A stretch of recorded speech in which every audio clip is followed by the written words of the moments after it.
Book 39, D. Entry into the realm of reality, continued.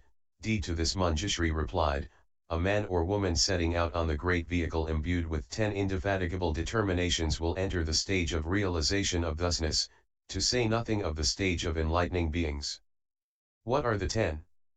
The indefatigable resolution to see, attend, and serve all Buddhas, to build up all roots of goodness without retreating, to seek all truths, to practice all the transcendent ways of enlightening beings, to fully accomplish all concentrations of enlightening beings, to enter successively into all ages, to thoroughly purify all oceans of Buddha lands in the 10 directions, to lead all realms of sentient beings to perfect development, to carry out the practices of enlightening beings in all lands and ages, to fully attain each power of Buddhas by maturing all beings through the process of practicing as many transcendent ways as atoms in all Buddha lands to mature each being.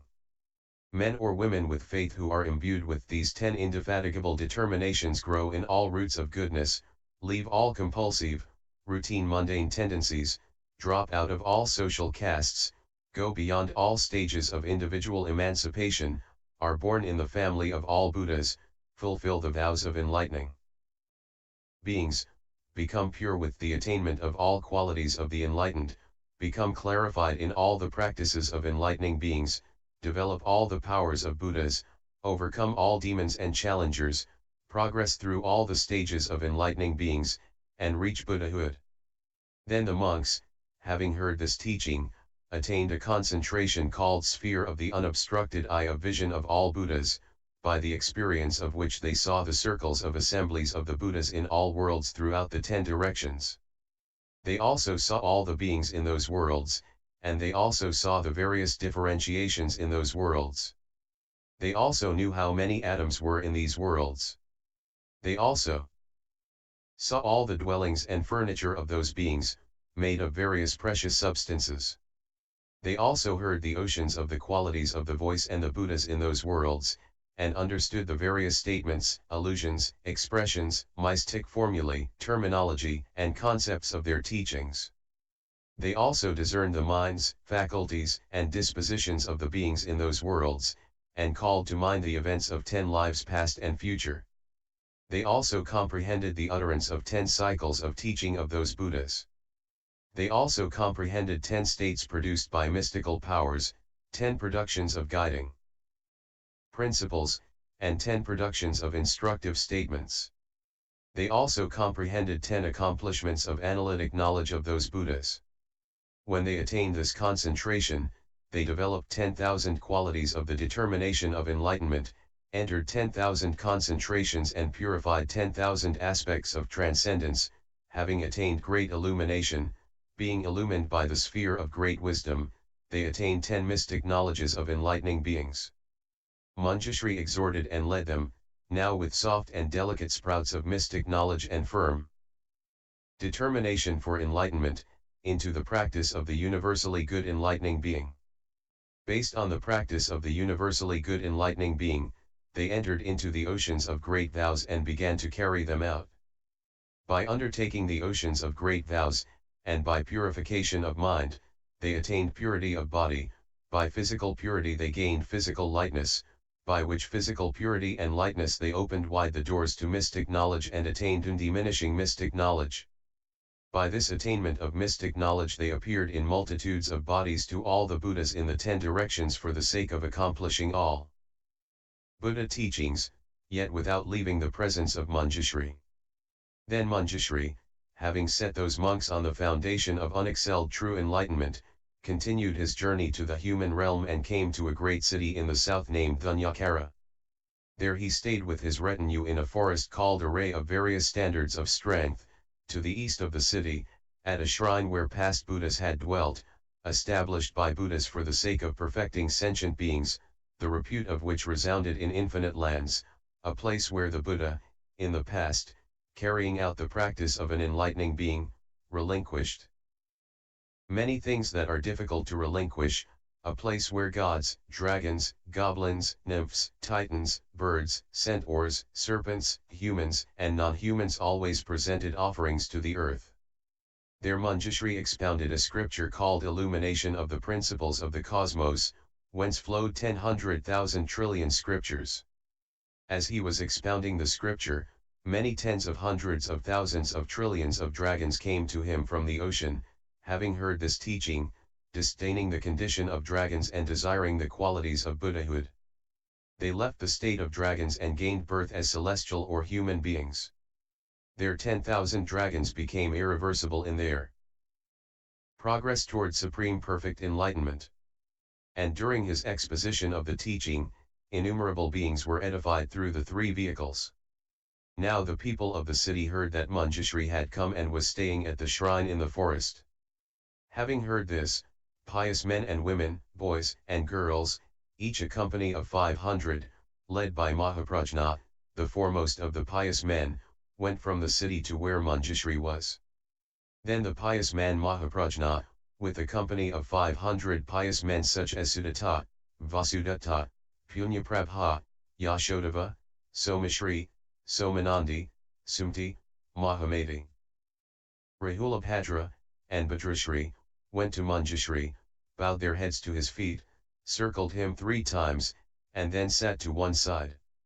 Then a pious woman named Mahaprajna, with a company of 500 pious women including Suprabha, Shukitra, Subhadra, Bhadrashri, Kandraprabhaza, Kitaprabha, Shribhadra, and Sulakana, went to Manjushri, bowed to him and circled him, and then sat to one side.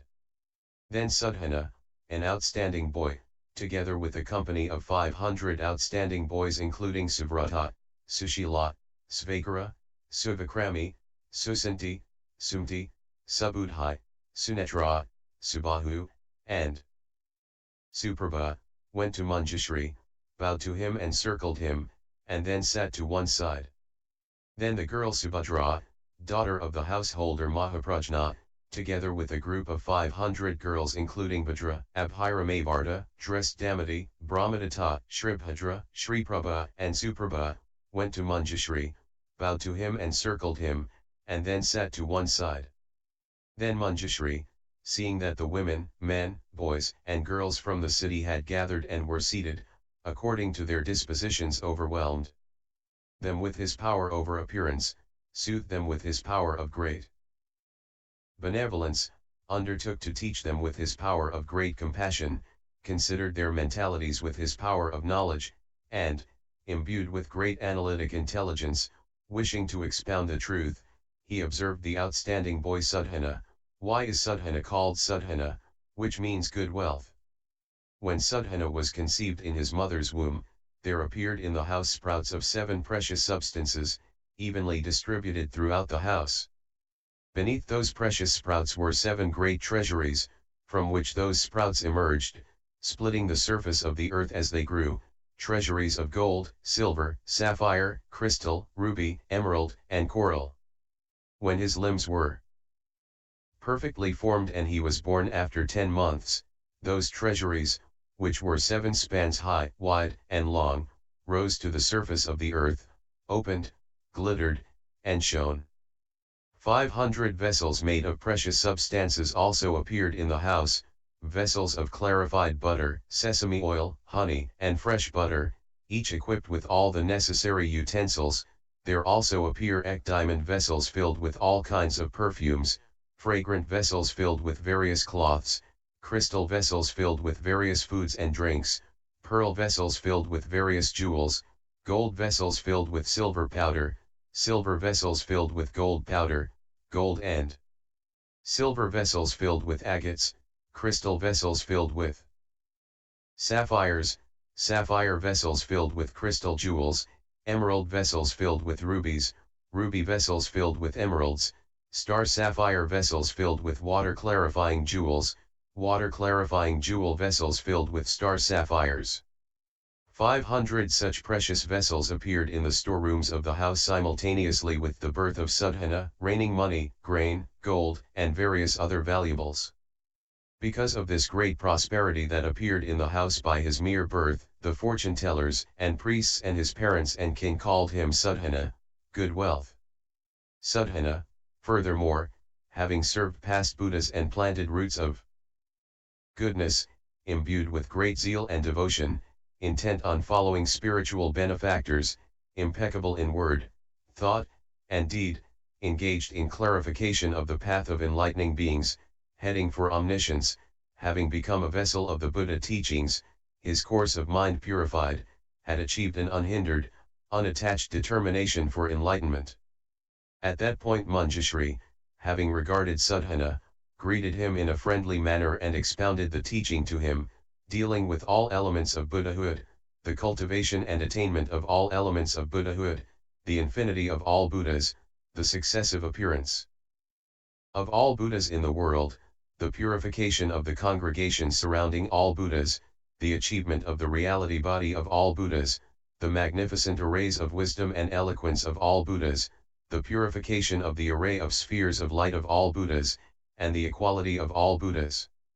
Then Manjushri, having edified, inspired, sharpened, and delighted Sadhana and the great crowd of people with his talk on the teaching, having caused them to set their minds on perfect enlightenment and made them remember their past roots of goodness, stopped his teaching there, given as it was to the people in accord with their mentalities, and left.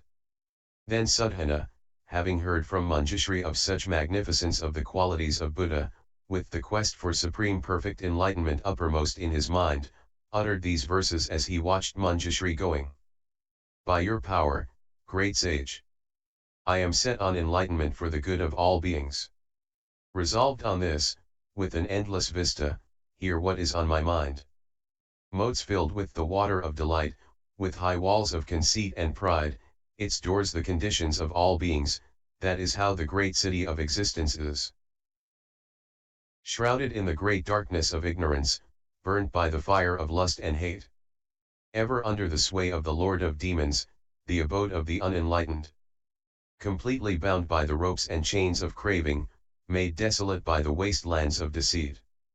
Blinded by doubt and confusion, standing on the ground of falsehood. Bound up in envy and jealousy, becoming ghosts, animals, and fiends. Oppressed by birth, sickness, age, and death, they wander lost in the will of transmigration.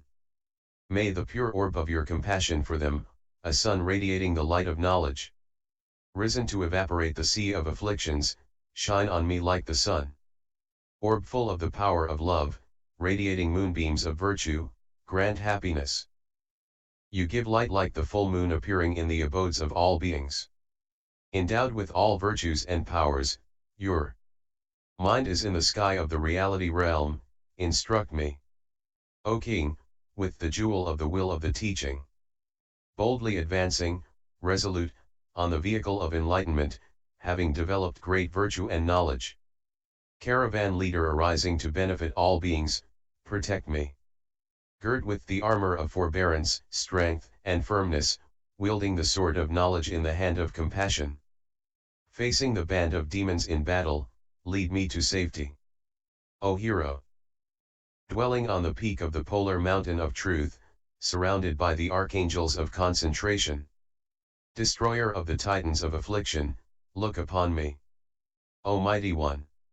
In the city of existences, the abode of the unaware, your guidance out of afflictive action is definitive. Amid the confusion of the cycle of transmigration on the ground of cause, as a lamp reveal to me the way. Turning away from the paths of woe, purifying the paths of bliss. Transcender of all worldly states, lead me to the door of liberation. Am stuck to the notions of permanence, self, and pleasure, blocked by falsehood and grasping. With the sharp eye of truth, knowledge, and power, quickly open the door of liberation for me. Knower of the paths of truth and falsehood, fearless in the varied knowledge of the way. Certain of the guidance of all paths, show me the way to enlightenment. Tree of right insight standing firm on the ground, nourished by the water of the virtues of all Buddhas. Showing flowers of virtues of Buddha teaching, show me the way to enlightenment. O teacher of the way, show me the Buddhas of the past, future, and present. Makers of light, best of beings, gone to bliss.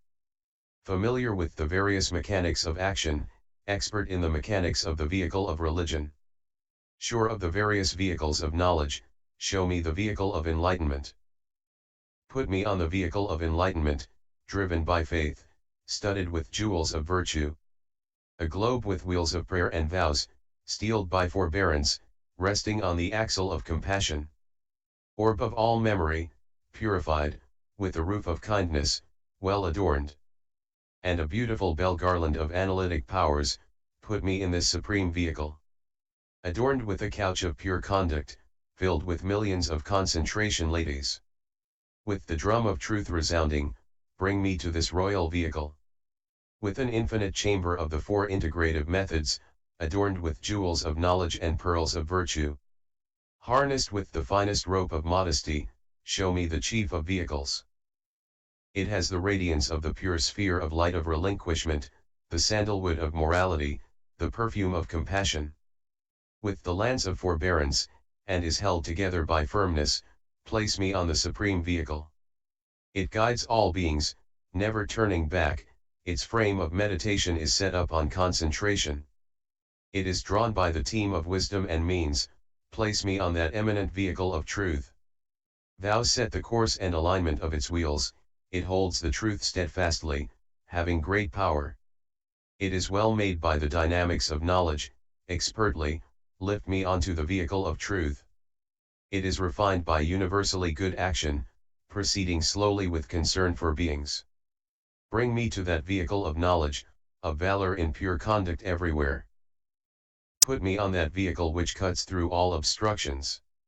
Steady and firm as the finest steel, adorned with garlands of knowledge. It is spacious, clean, impartial toward people, a refuge for all beings, bringing happiness. Put me on that vehicle of enlightenment, which sheds light throughout the cosmos. Its advance cuts through the mass of suffering, clears the sphere of dust of afflictions of action, and subdues all demons and challengers. Put me on that vehicle of truth.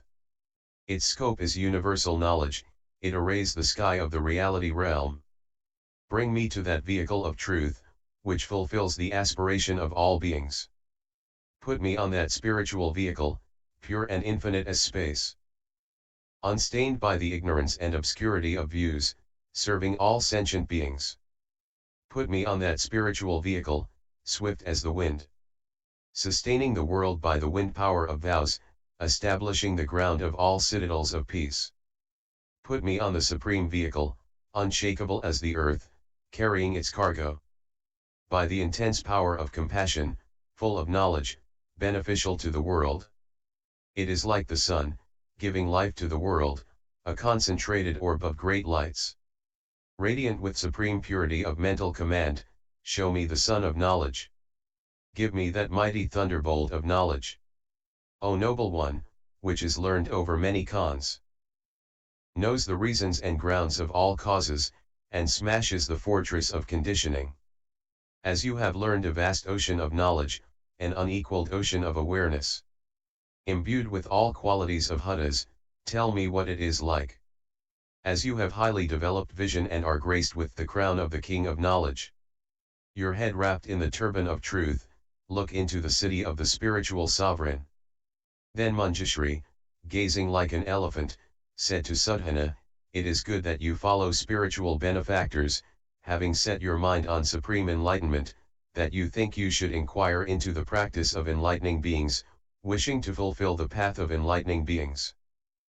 Attending and serving spiritual friends is the beginning, the logical course, for the accomplishment of omniscience. Therefore you should tirelessly attend spiritual benefactors. Sudhana said, Noble one, please give me a full explanation of how an enlightening being is to study the practice of enlightening beings, how an enlightening being is to accomplish it. How is an enlightening being to initiate the practice of enlightening beings? How is an enlightening being to carry out the practice of enlightening beings? How is an enlightening being to fulfill the practice of enlightening beings? How is an enlightening being to purify the practice of enlightening beings? How is an enlightening being to comprehend the practice of enlightening beings? How is an enlightening being to effect the practice of enlightening beings? How is an enlightening being to follow the practice of enlightening beings? How is an enlightening being to keep to the practice of enlightening beings?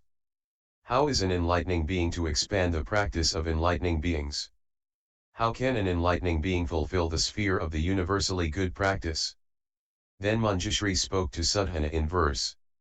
Bravo, ocean of pure virtues, who has come to me? With a mind of vast compassion, you seek supreme enlightenment. You are committed to the peerless course of conduct for the sake of the liberation of all beings. You will become a savior of the world. This is the principle of enlightening beings' practice. Enlightening beings who are steadfast and indefatigable work within the mundane. They attain universal good, invincible and unobstructed. Light of virtue, star of virtue, mine of virtue, ocean of virtue, pure. You are committed to universal good in practice, for the welfare of the world. You will see infinite Buddhas, in the worlds of the 10 directions. And you will hold their clouds of teachings by the power of memory. As you see the Buddhas in the Buddha lands of the 10 directions, you will clarify their ocean of vows in enlightenment practice. Those who enter this ocean of principles and stand on the ground of Buddhahood will become all-seers, learning from the guides of the world. Having practiced the conduct of universal good throughout all lands, for as many eons as there are atoms in the lands, you will reach enlightenment, the abode of peace and bliss. You should practice for boundless oceans of eons in all lands, and fulfill this undertaking of the conduct of universal higher good. Behold the millions of beings who are happy to hear your vow, who seek enlightenment by the knowledge of universal good. Then Manjushri, having uttered these verses, said to Sadhana, it is good that you think, having set your heart on supreme enlightenment, that you should find out the practice of enlightening beings. It is hard to find beings who set their hearts on supreme enlightenment. It is even harder to find beings who, once they have set their minds on enlightenment, seek the practice of enlightening beings. An enlightening being is to attain certainty through true spiritual friends, spiritual benefactors, for the realization of omniscience. One should indefatigably seek spiritual benefactors and be tireless in seeing spiritual benefactors. One should respectfully follow the appropriate instructions of spiritual benefactors and should carry out the techniques skillfully devised by spiritual benefactors, without interruption.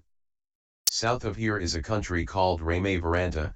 There is a mountain there called Sugriva, where a monk named Megashri lives. Go to him and ask how an enlightening being should learn the conduct of enlightening beings, and how to apply it, how one is to fulfill, purify, enter into, carry out, follow, keep to, and expand the practice of enlightening beings, and how an enlightening being is to fulfill the sphere of universally good action. That spiritual friend will tell you about the sphere of universally good conduct. Then Sadhana, pleased, enraptured, transported with joy, delighted, happy, and cheerful, laid his head at the feet of Manjushri in respect, circled Manjushri hundreds and thousands of times, and looked at him hundreds and thousands of times, with a mind full of love for the spiritual friend. Unable to bear not seeing the spiritual friend, with tears streaming down his face as he wept, and left Manjushri. Megashri then Sadhana proceeded by stages to the country of Ramavaranta.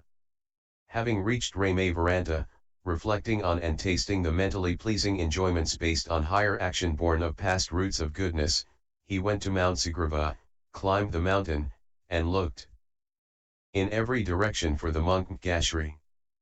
Finally, after 7 days, he saw the monk walking on the plateau of another peak.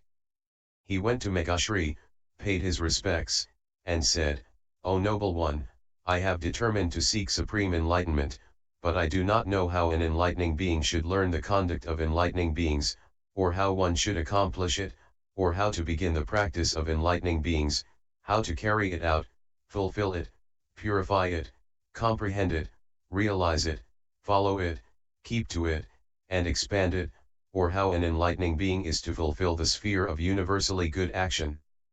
I hear that you give instruction for enlightening beings, so please tell me how. Enlightening beings proceed to supreme perfect enlightenment. The monk Megashri replied to Sadhana, it is good that you ask about the practice of enlightening beings, having set your mind on supreme perfect enlightenment. It is difficult, most difficult, to seek the practice of enlightening beings, to seek the sphere of enlightening beings, to seek the purification of emancipation of enlightening beings, to seek the purification of the path of enlightening beings, to seek the far-ranging purification of the conduct of enlightening beings, to seek the purification of the accomplishment of mystic knowledge of enlightening beings, to show the liberation of enlightening beings, to show enlightening beings exercise of compassion for the world, to oblige people according to their mentalities in the manner of enlightening beings, to show enlightening beings mundane and transcendental faces, to seek the thought and action of enlightening beings undefiled by the ills and fears of the created and the uncreated. Son, by virtue of mastery of the power of devotion, purity of the eye of perceptive faith, illumination of the light of knowledge without aversion, purity of the universal eye looking in all directions with unobstructed universal perspective and unobstructed vision, skillfully observing, skillfulness in obeisance, bowing in all directions in a state of physical purity, and the power of memory. Command perfectly holding the masses of teachings of all Buddhas. I see the Buddhas in all the lands of the 10 directions. That is, in the East I see 1 Buddha, 2 Buddhas, 3 Buddhas, 100 Buddhas, 1,000 Buddhas, 100,000 Buddhas, 1,000,000 Buddhas, 100 million Buddhas, 1,000,000,000 Buddhas, 100 billion Buddhas, 1,000,000,000 Buddhas. I see incalculable, immeasurable, uncountable, inconceivable, incomparable, incomprehensible, unlimited, ungraspable, inestimable, unutterable numbers of Buddhas. I see as many Buddhas as atoms in this continent. I see as many Buddhas as atoms in the land masses of the 4 continents. I see as many Buddhas as atoms in 1,000 world, million world, and billion world Buddhalans. I see as many Buddhas as atoms in 10 Buddhalands. I see as many Buddhas as atoms in 100 Buddhalands. I see as many Buddhas as atoms in 1,000 Buddhalands. I see as many Buddhas as atoms in 100,000 Buddhalands. I see as many Buddhas as atoms in 1,000,000 Buddhalands. I see as many Buddhas as atoms in 100 million Buddhalands. I see as many Buddhas as atoms in 1,000,000,000 Buddhalands. I see as many Buddhas as atoms in 100 billion Buddhalands. I see as many Buddhas as atoms in 1,000,000,000 Buddhalands. I see as many Buddhas as atoms in untold numbers of Buddha lands. As in the East, in the same way I see untold Buddhas in all the other directions as well.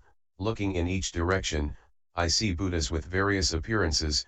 I see Buddhas with various forms, various transfigurations, various exercises of power, various congregations, radiating light in networks of rays of many colors, with various arrays of states of purity in their Buddha lands, various lifespans, showing magical projections of various ways of purification of enlightenment to beings according to their mentalities, roaring the mighty lion roar of Buddhas. Son, from this universal light in which is concentrated the information of all sense objects, I have attained mindfulness of the Buddhas.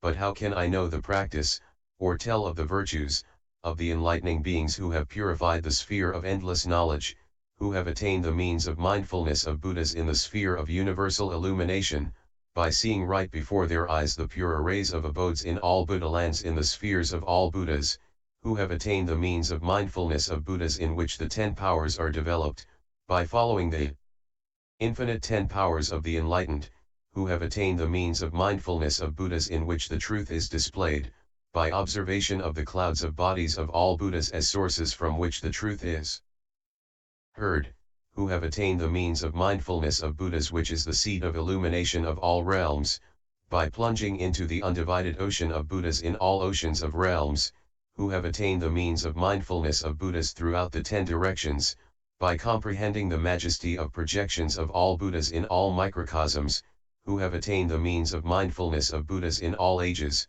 by communication of the inseparable vision of Buddha in all ages, who have attained the means of mindfulness of Buddhas in all times, by seeing Buddhas according to the time in all times and living with them inseparably, who have attained the means of mindfulness of Buddhas in all fields, by communication of the vision of the transcendent, unsurpassed body of Buddhas in all Buddha fields, who have attained the means of mindfulness of Buddhas in all sense objects, by communication of vision of successive emergence of Buddhas in all objects, who have attained the means of mindfulness of Buddhas by which peace is developed, through revelation of the ultimate extinction of all Buddhas in all worlds in a single instant, who have attained the means of mindfulness of Buddhas by which detachment is developed, by revelation of all Buddhas going forth from all abodes in one day, who have attained the means of mindfulness of Buddhas in the past, by revelation of the bodies of Buddhas, each Buddha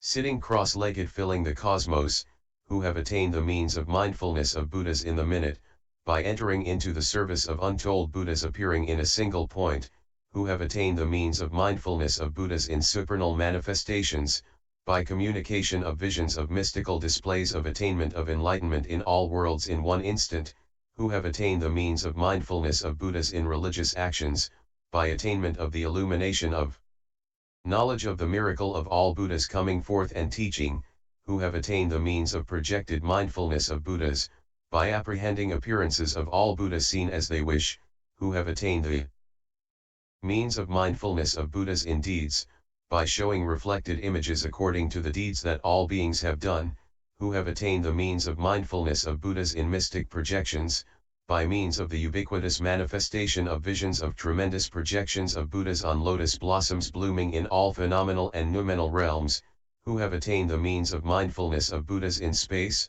by vision of the space of the cosmos adorned by clouds of images of Buddhas. Go, son, south of here is a place called Sagaramaka, where there lives a monk named Sagaramaka.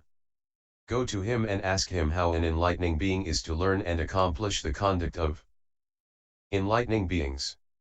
He will reveal to you a spiritual benefactor, he will introduce you into the cause of accumulation of roots of goodness, he will get you to develop the vast ground of provisions for enlightenment, he will tell you of the immense, intense power of roots of goodness, he will inform you of the great cause of preparation of the determination for enlightenment, he will establish in you the great cause of the illumination of the vehicle of universal salvation, he will cause you to develop the great power of the set of transcendent ways, he will get you to purify extensive means of entry into the ocean of religious practice, he will get you to purify the vast sphere of vows, he will get you to develop extensive systems of all-sided emancipation, he will get you to develop the immense power of compassion.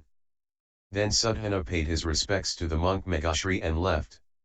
Sagaramaka then Sudhana, reflecting on the instructions of that spiritual benefactor, pondering that enlightening liberation, polishing that enlightening method of concentration, peering into that conductor into the ocean of the essence of enlightenment, intent upon the sphere of Buddhahood.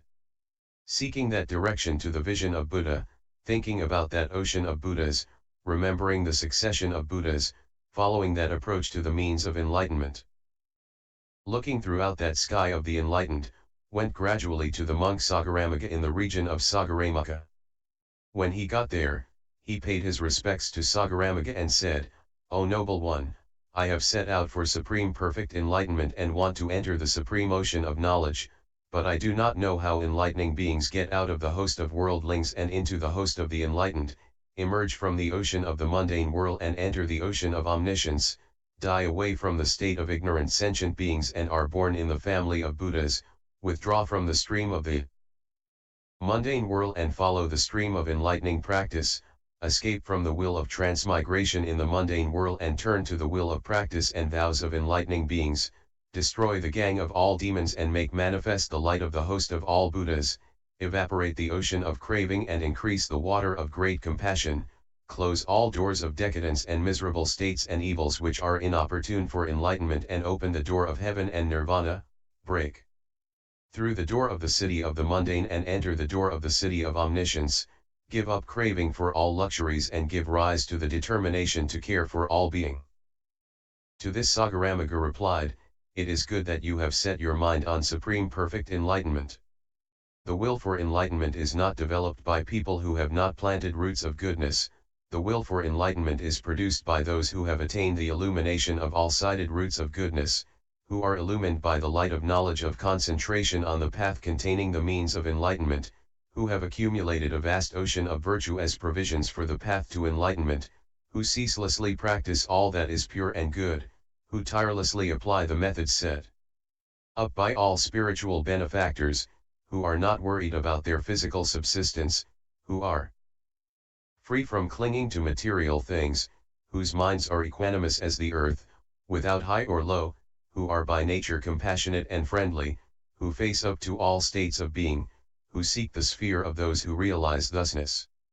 In such people arises the mind of enlightenment, the mind of great compassion, for the salvation of all beings, the mind of great kindness, for unity with all beings, the mind of happiness, to stop the mass of misery of all beings, the altruistic mind, to repulse all that is not good, the mind of mercy, to protect from all fears, the unobstructed mind, to get rid of all obstacles, the broad mind, to pervade all universes, the infinite mind, to pervade all spaces, the undefiled mind, to manifest the vision of all Buddhas, the purified mind, to penetrate all knowledge of past, present, and future, the mind of knowledge, to remove all obstructive knowledge and enter the ocean of all-knowing knowledge.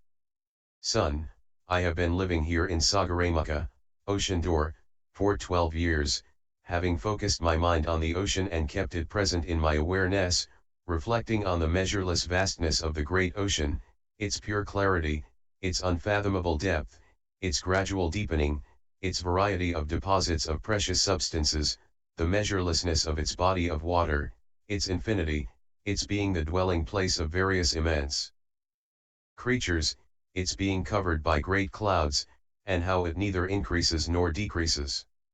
I think, is there anything else in the world as vast as the great ocean, as broad, as measureless, as deep, as various? While I was engaged in these thoughts, an enormous lotus from the bottom of the ocean appeared before me. Its stem was of unsurpassed jewels, sapphires, and diamonds, with a wreath of agate, its broad leaves of pure gold, with an array of buds of yellow sandalwood and filaments of emerald, as measureless in breadth as the ocean. Its calyx was on a stem held by 1,000,000 Titan chiefs, it was covered by a net of 1,000,000 various jewels, sprinkled by rain from clouds of fragrant water by 1,000,000 chief water spirits, with 1,000,000 bird chiefs trailing silks and strings of jewels over it, 1,000,000 centaur chiefs gazing at it benevolently, 1,000,000 serpent chiefs bowing to it in respect, 1,000,000 goblin chiefs honoring it with bowed bodies, 1,000,000 celestial musician chiefs celebrating it with music and song, 1,000,000 celestial leaders raining on it clouds of heavenly flowers, fragrances, garlands, incenses, perfumes, aromatic powders, cloths, parasols, banners, and pennants, 1,000,000 Brahma chiefs bowing their heads in respect, 1,000,000 celestial beings of the pure abodes paying respect with joined palms, 1,000,000 human rulers making offerings of precious substances, 1,000,000 ocean deities emerging to pay respect. It was illumined by arrays of light beams from 1,000,000 luminous jewels, adorned with 1,000,000 pure jewels in orderly arrays, containing 1,000,000 radiant jewels, blazing with the great splendor of 1,000,000 dazzling jewels, shining endlessly with 1,000,000 jewels from various sources, adorned with 1,000,000 jewels symbolic of earth arrayed all around, incomparably arrayed with 1,000,000 of the finest diamonds, brilliantly covered with 1,000,000 sun containing jewels, decorated with 1,000,000 beautiful jewels in various colors, blazing with the light of an endless array of 1,000,000 wish-fulfilling jewels.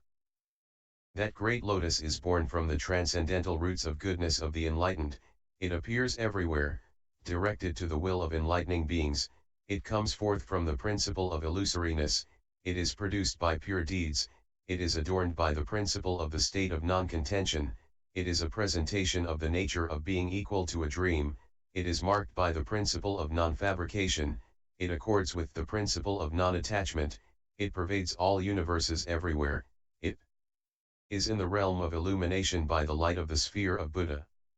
It would be impossible to reach the end of the array of characteristics, qualities, forms, and appearances of that lotus even in countless hundreds of thousands of eons. Also I saw an embodiment of Buddha clearly manifest sitting cross-legged on that great lotus, completely filling it. I saw that embodiment of Buddha reaching from here to the very summit of being.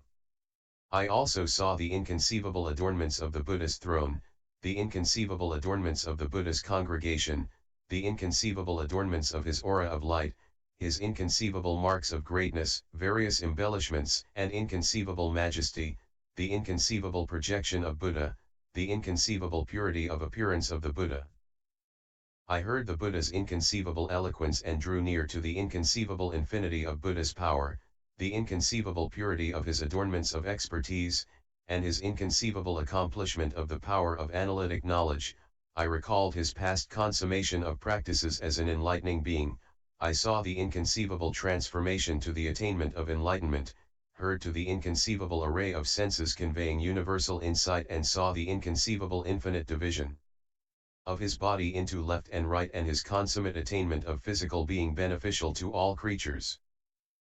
Then the Buddha extended his right hand, rubbed my head, and revealed to me a teaching called Universal I, which is the sphere of all Buddhas, revealing the practice of enlightening beings, showing the differentiation of the planes of all universes, showing the spheres of all truths together, the light purifying all lands, dispersing all challengers, crushing all demons and devils, making all beings happy, illumining the hidden recesses of all beings' minds, communicating to all beings in accord with their mentalities, illuminating the turning to the wheels of the senses of all beings.